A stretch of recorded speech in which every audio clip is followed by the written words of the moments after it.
અમદાવાદમાં 35 કરોડનું ઉઠામણું કરનાર પ્રિવિલોન બિલ્ડર કેસમાં વધુ એક ખુલાસો થયો છે.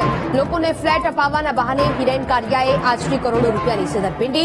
જયદીપ કોટક અને હિરેન કારિયાએ સાથે મળીને લોકો પાસે પૈસા ઉઘરાવીને કૌભાંડ આચર્યું. જયદીપ કોટક અને હિરેન કારિયાએ કુલ 54 કરોડની છેતરપિંડી કર્યાનો ખુલાસો થયો છે.